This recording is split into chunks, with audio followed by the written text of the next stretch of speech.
Hello, this is Professor Mark again with Chapter 4, Part 1 of 2, Reactions in Aqueous Solution. So we have a solution is a homogeneous mixture of two or more substances. It contains a solute and a solvent. The solute is the one being dissolved, and the solvent is the dissolving agent, usually the most abundant one in the mixture.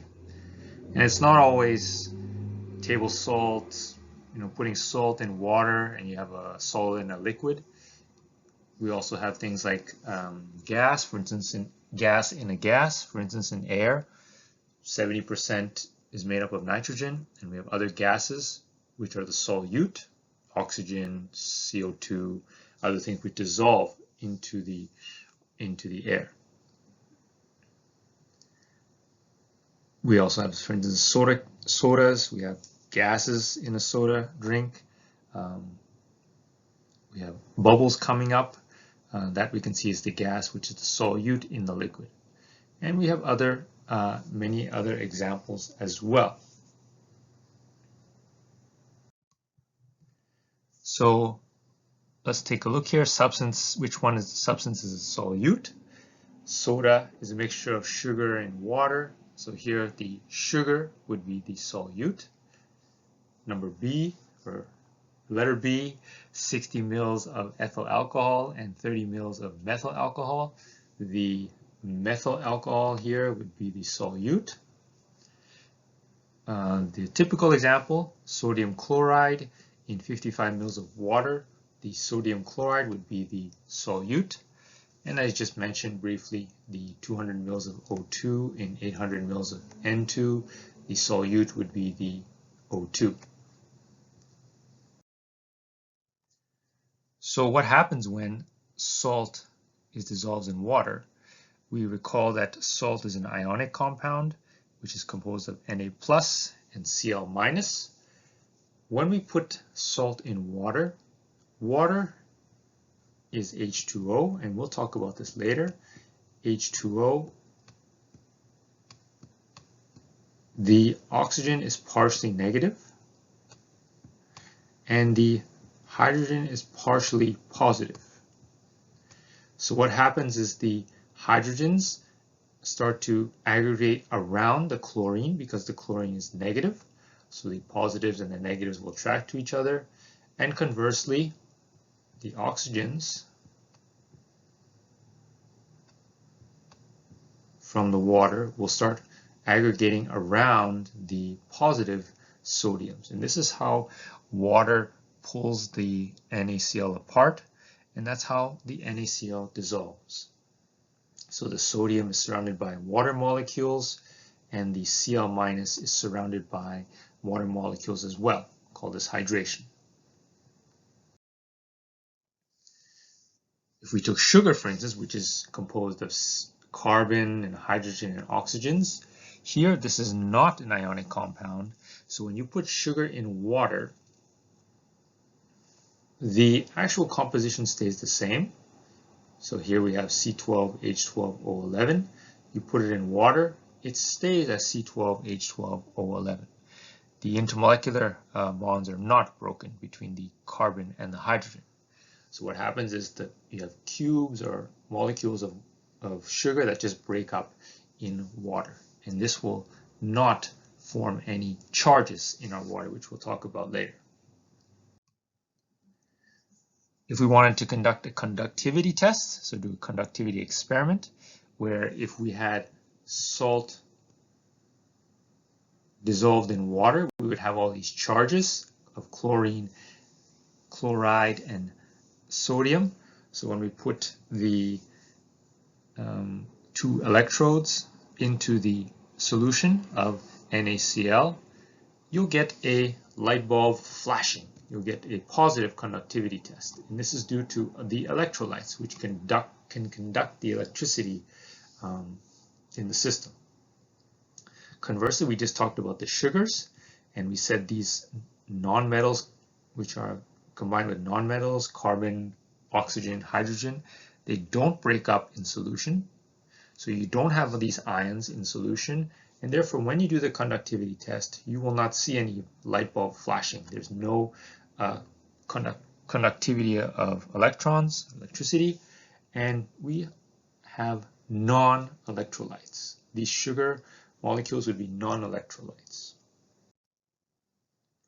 In a little bit more detail, I just mentioned earlier that water has a positive end and a negative, a partially positive and partial negative charge, and they form hydrogen bonds. Hydrogen bonds is important, whether it be oxygen and hydrogen, oxygen and nitrogen, or oxygen and hydrogen, hydrogen and nitrogen, or hydrogen and fluorine. These are called hydrogen bonds, and you'll learn in Gen Chem 2. This is really gives its property of having surface tension, being able to dissolve things. It's because of these hydrogen bonds, and as well as its partial positive and partial negative charge. A nicer picture of what I was trying to draw, we have sodium chloride. And when you put it in water, the negative end of the oxygen will start to pull off, you can say pull off the sodium, and conversely, the hydrogen end of the water will pull off the negative chloride to give us this hydration, where chloride is surrounded by waters and sodium is surrounded by water as well. So this continues and continues and continues until the table salt dissolves and is broken up.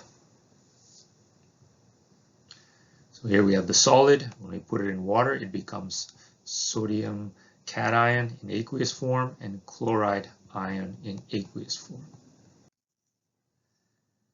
And I briefly touched upon the term electrolyte.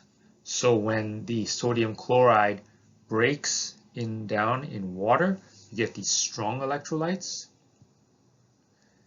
And we also have the opposite of weak electrolytes, and I'll show you later on some examples of this.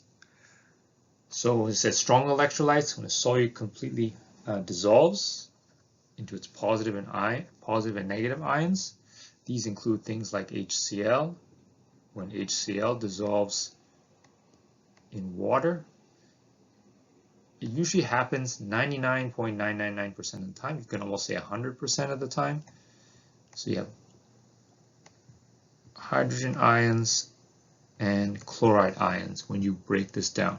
And this gives strong electrolytes. Some other examples here, calcium bromide, if you remember, you break it down into calcium 2+ and bromide 1-. We have to add the charge here, or so we have to add a 2 here because to balance off the equation, and NaCl as well, which we talked about extensively. The non-electrolytes, they don't produce any charges. Methanol, sugars here as well, ethanol, etc. Weak electrolytes. So a solute that forms with few ions in solution does not completely dissociate. These are some examples. For instance, acetic acid, water, hydrogen fluoride or fluoric acid in the solution phase, and nitrous acid. So why is this? Well, for instance, when the hydrogen, in this case a gas form, hydrogen fluoride dissolves, or when you put it in water, you do get some hydrogen ions. This is analogous to H+. You can write, for instance, this is the same thing as writing HF, breaking down to H+ and F-. So these two are analogous. You do get some H3O+ ions and some F-, but this dissociation does not happen 100%, 99%. It actually has less than 100%. It depends on particular values, Ka values, which we'll talk about in Gen Chem 2. But this double arrow means that the reaction can go forward and backwards. So if it goes backwards, you're losing some of these H plus and F minus, therefore not a strong electrolyte. In the same case here with ammonia, when you put it in water, you get this back and forth, reverse and forward reaction. So not 100% of the ions are NH4 plus and OH minus. So we've talked about three types of reactions so far. Decomposition, when AB breaks down into A plus B. We've talked about combination reactions, when A plus B gives you AB. We've talked about combustion. And another one that we're going to talk about now is precipitation reactions, which will also tie into a double displacement reaction. So precipitation reaction means when you have two solutions or two aqueous solutions coming together, one of them will form a solid. And this is based on solubility tables, which we'll allude to in the next few slides. So what happens here is also called the double displacement, where the silver and the sodium switch places. And you get this silver sulfide and sodium nitrate as a result. And if you see the silver sulfide, this is the precipitate that comes out, this solid white precipitate. So if a substance can dissolve in another, it is called soluble. And if a substance cannot dissolve in another, it is insoluble. So insoluble, you usually mark in an equation with an S. So solubility is the maximum amount of solute that will dissolve in a given volume of solvent. Of course, if you had, I'm exaggerating, 1 million grams of NaCl, you put it in 1 liter of water, not all of it's going to be able to dissolve. What we have here called a precipitation reaction. The general equation, again, a double displacement. The general equation is AX plus BY gives you AY plus BX. The A and the B in this case switch places. An example here is silver nitrate plus NaCl. Sodium chloride gives you silver chloride and sodium nitrate. And we have to look at a table to determine which one, the AgCl or the NaNO3, will become a solid and insoluble. So this is a table that you'll be given. It's in your textbook, and it will be also given to you on your exams. For instance, if this is a table, for instance, soluble ionic compounds. So if I had nitrate, it says here that everything will dissolve with nitrate. There are no exceptions to this. However, if we had something like chloride, if that were to combine with it usually dissolves with everything except exceptions. When it dissolves with silver or mercury or lead, it will form a solid. So in the previous example, we had silver chloride. This one would form a solid as a product, because the exception here is for chloride is that it will form a solid with silver. The opposite end, we have things that are insoluble with everything. So sulfide is insoluble with everything, and the exceptions are NH4 plus, Ca2 plus, strontium 2 plus, barium 2 plus, meaning if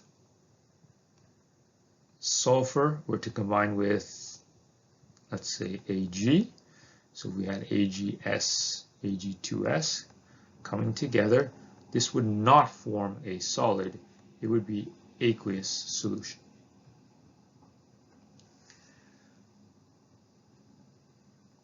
So we have soluble salts, ionic compounds that dissolve in water are soluble, and ionic compounds that do not dissolve in water are insoluble. And there you use the table for this. We'll go through a couple examples, but the goal is to write out a net ionic equation. meaning you will write out the molecular equation, you will break it down into ions, you will cancel off any spectator ions on the left and the right, and you will come up with a net ionic equation, which we'll show you in a moment.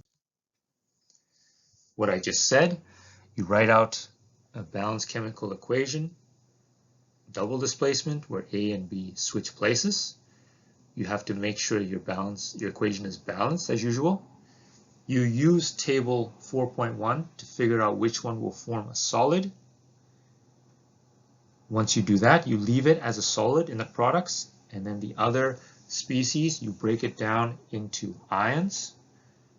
We will call those spectator ions, and whatever you see on the left and the right will cancel, and you're left with a net ionic equation. So here's an example where we have AgNO3, 2AgNO3 plus sodium sulfide combining to give silver sulfide and sodium nitrate. So first step is to make sure everything is balanced. So we added 2 here because there's 2 silver on the right. We have to add a 2 silver on the left. And we have 2 sodiums on the right and 2 sodiums on the left. So this is the balanced chemical equation. We have to figure out which one will form a solid. And as I think I showed you in the previous slide, the silver sulfide will form a solid. That's why we indicate an S here. The next step is to break everything down into ions. So for the first case here, the silver nitrate will break down into Ag plus and NO3 minus. We have to put a 2 in front of each of them. Why? Because there's 2 here in the coefficient. The sodium will break down to Na plus, 2 Na plus, because there's 2 of them, and plus S2 minus. The product will stay the same for Ag2S because it's a solid, and so let's leave it here, Ag2S, and the sodium nitrate will stay, or will break down into ions, 2 Na plus and NO3, 2 NO3 minus. So that's what we've done here in the ionic equation. So next we cancel out any spectator ions, whatever we see on the left, whatever we see on the right. So I see the nitrate will cancel out with the nitrate. The sodium will cancel out with the sodium. The silver does not cancel out with the solid because the solid doesn't break up into ions. So what are we left with in the circles is 2 silvers plus S2 minus sulfide gives us Ag2S. That would be our net ionic equation, which we've written here. So let's try. You would pause the video to give it a try. Again, first step is to write the products in a double displacement. Figure out which one is a solid based on the solubility table. Break everything down into ions. Cancel the spectator ions on the left and the right. And then you're left with the net ionic equation. So in the first case, let's do the double displacement. The strontium and the potassium will switch places. So let's see, we have now Sr2 plus combining with SO4 2 minus. So when we cross multiply, we get SrSO4. We do not put 2 and 2 here. We need to simplify to its most, we need to simplify, so divide by 2. So it will stay SrSO4. The next product would be the potassium combining with the nitrate. So when these two crisscross, you get KNO3.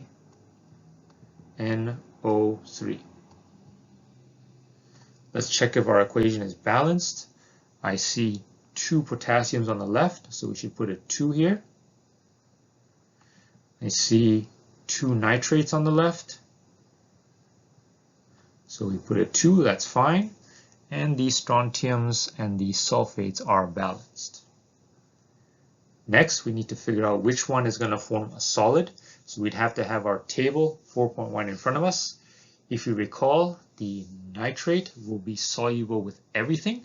There are no exceptions, so the KNO3 will be aqueous, and the strontium sulfate will be a solid. If you call it the SO4 2- will be insoluble with the strontium. So let's put an S here to say it's insoluble.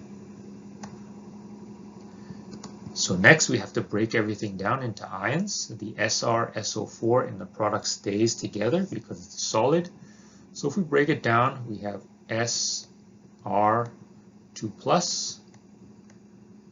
plus 2NO3 minus, because there's a 2 here, we have to keep the 2 in the coefficient, plus 2K plus, and plus SO4 2-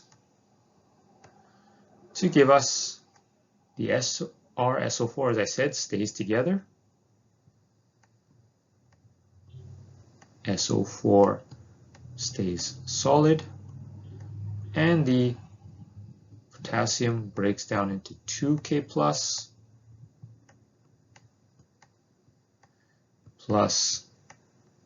2NO3 minus. Next, we have to cancel out the spectator ions. Those appear on the left and the right. So the nitrate appears on the left, it appears on the right. The potassium appears on the left and appears on the right. So we're left with strontium 2+, sulfate 2-, and SO4 solid, which we see here in our answer. Let's try the next one. We have here potassium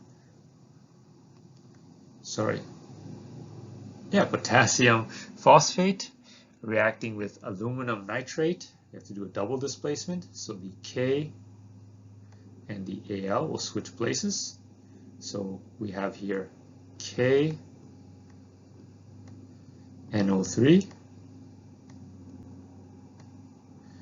and we'll have aluminum and phosphate. So Al, if you recall, Al is 3+,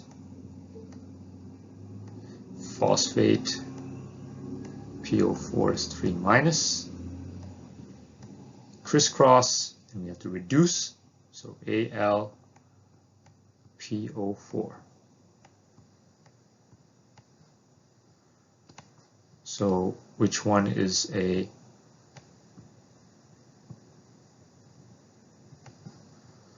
first we have to check if it's balanced. So we see 3 potassiums on the left. We have to put a 3 here.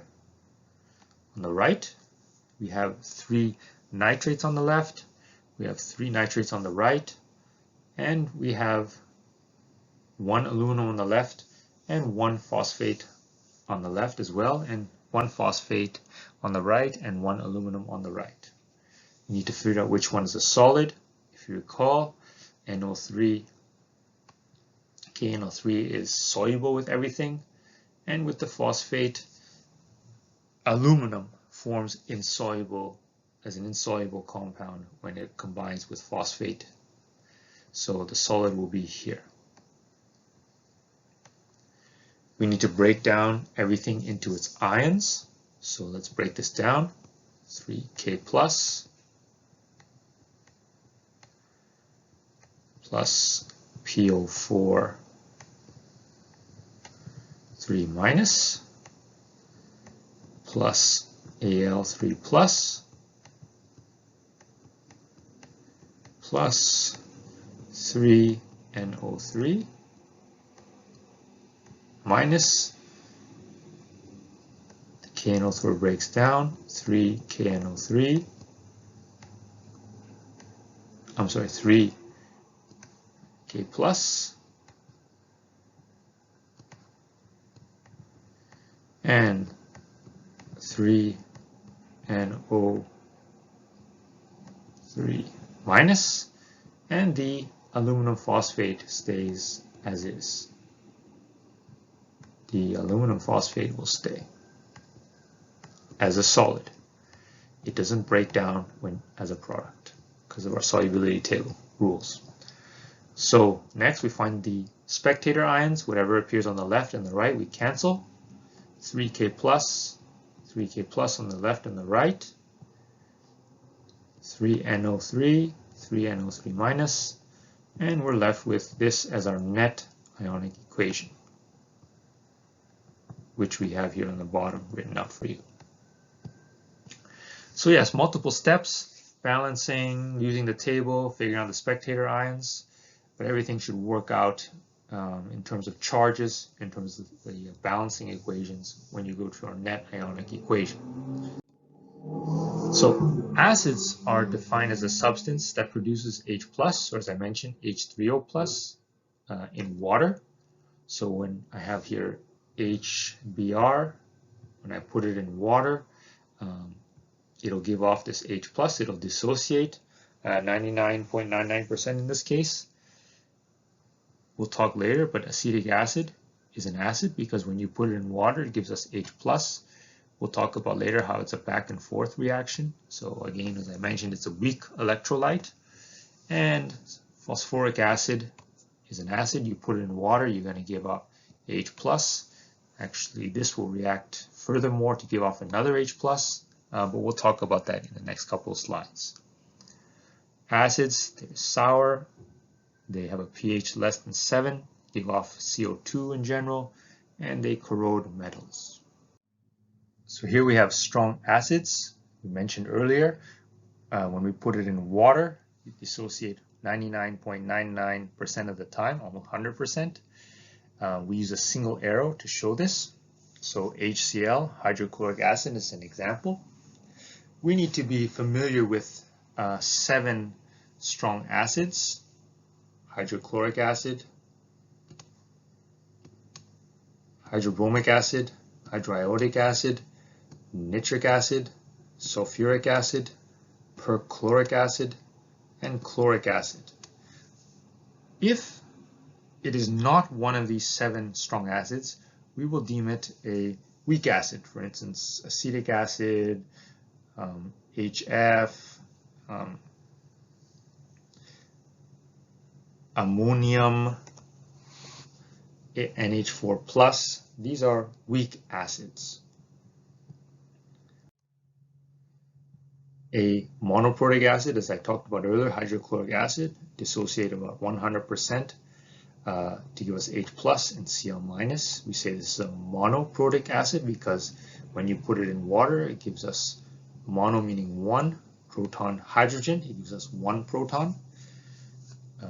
In the second example, H2SO4, sulfuric acid, which is a strong acid, you put it in water, you'll get H+. However, the other species here, HSO4-, it will continue to dissociate and give us another H+.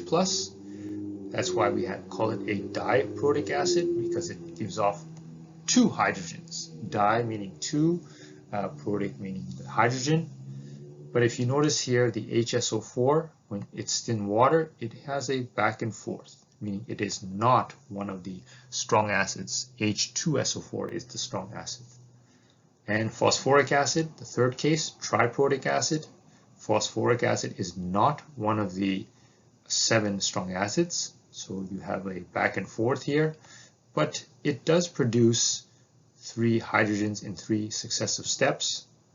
The H2PO4- over here gives us an HPO42-, which serves as the reactant in the next case. Bases. based on our Arrhenius definition, is a substance that produces OH minus in water. A strong base is an OH that combines with an alkali metal, those in group 1, sodium, lithium, potassium, etc. Or those that combine with elements in the group 2, alkaline earth metals, Ca2+, Mg2+, etc. So if it's not in group 1 or group 2 combining with an OH, it's not a strong base. For instance, aluminum, AlOH3, ammonia, those are weak bases. They are bitter in taste, they slippery feel, their pH is usually greater than 7. So looking back on our topic of strong, weak, and non-electrolytes, characteristics, all ionic compounds are strong electrolytes, NaCl, MgCl2, ionic compounds of metal and non-metal are electrolytes, will give off strong electrolytes. You'll get a bright yellow light when you do the conductivity test. All strong acids and bases are strong electrolytes. So our 7 strong acids are strong bases, OH combining with group 1 and group 2 elements. Weak acids and bases are weak electrolytes. And everything else is a non-electrolyte. So let's try an exercise here. HClO3. It is one of our 7 strong acids, chloric acid. Therefore, it will give us strong electrolytes. B, carbonic acid. It is a weak acid. It's not one of the 7 strong ones. Therefore, it will give us weak electrolytes. Methanol here, CH3OH, will give us non-electrolytes. It won't produce any. And calcium hydroxide, a strong base, will give us strong electrolytes.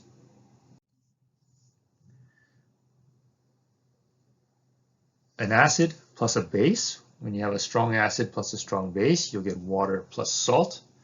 Here's an example here. HBr plus sodium hydroxide gives us sodium bromide plus water. So NaBr is our salt. Let's try to do this together. We have here, the question is, what are the products? So a strong acid, in this case HNO3, nitric acid, plus a strong base will give us water. So let's write this out. Water plus salt. The salt will be MgNO3.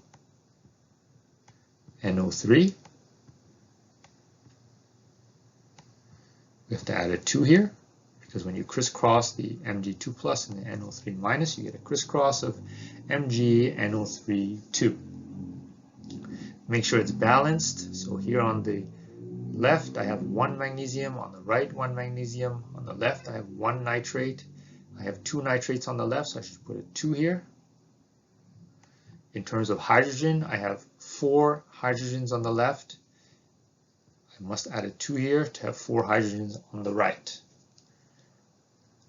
If you recall, we break down again to get a net ionic equation. Question B, what is the net ionic equation? The nitrate will be soluble with all the cations, so the MgNO3 stays aqueous. The water, it will stay water. So it will form a liquid and it does not break up. So if we break things up into its components, we have Mg2 plus 2 OH minus gives, plus 2H plus 2 NO3 minus. And the H2O stays together, 2H2O. And the Mg breaks down to Mg2 plus 2 NO3 minus. So it appears on the left. On the right, we cancel. The magnesiums cancel. The nitrates cancel. And we're left with 2OH minus, 2H plus, and 2H2O. That's our net ionic equation. So we'll stop part 1, and part 2 I'll do in a few moments. Thank you.